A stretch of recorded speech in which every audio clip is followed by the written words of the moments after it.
Okay, let's get started. First, we're going to place liquid clips on a MIDI track in Ableton. Once that's done, we're going to make a clip and we're going to flip over to Liquid Rhythm. Now from the library, let's grab a MIDI loop and drag it into Liquid Rhythm so we have something to play with. Instantly, we've got a neat little beat. Let's open up the beat builder and mess around with some of the functions in the beat form sequencer. I should note that I'm using liquid clips right now, but this is also the same workflow for standalone. So normally we're going to be clicking around in the different lanes and substituting on like micro rhythms, so the beat forms, into the bar forms themselves. That's cool, this is really awesome, but I want to do something different. If I hold the shift button and start playing with the arrows on the left hand side, I'll be substituting all of those beat forms across the whole area I've got, right? Now if I hold down the shift key and do it individually on each part form, something else happens. The selected beat forms are distributed across the bar form based on their color shades, which is really cool. You see how they go by weights now. Now there's really no rhyme or reason to what I'm doing here. I'm just finding something that's interesting and seeing what happens. Now I'm going to start using the surface handlers in the accent modifiers tool, and we're going to play around with some of the different groove ideas.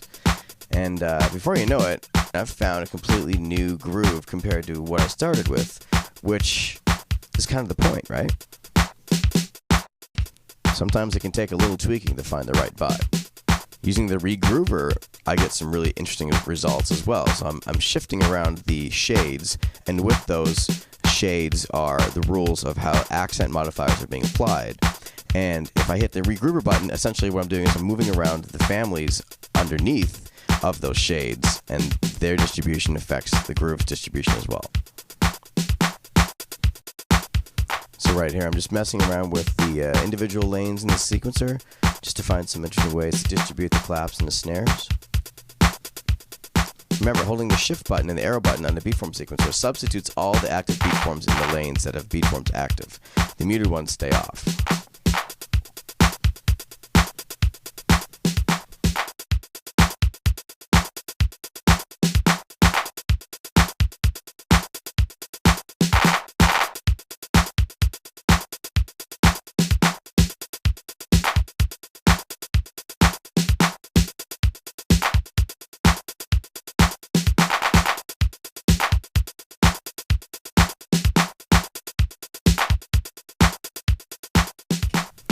Now let's change up the kick drum a little bit. Pressing Command G shrinks the view so that all of the parts can be seen. Up at the top, if I hit the fold button, that's going to hide or show any unused lanes in the sequencer. It gives you a more tidy view. So by repeating these steps in this workflow, we can find more interesting ways to mess around with the beats.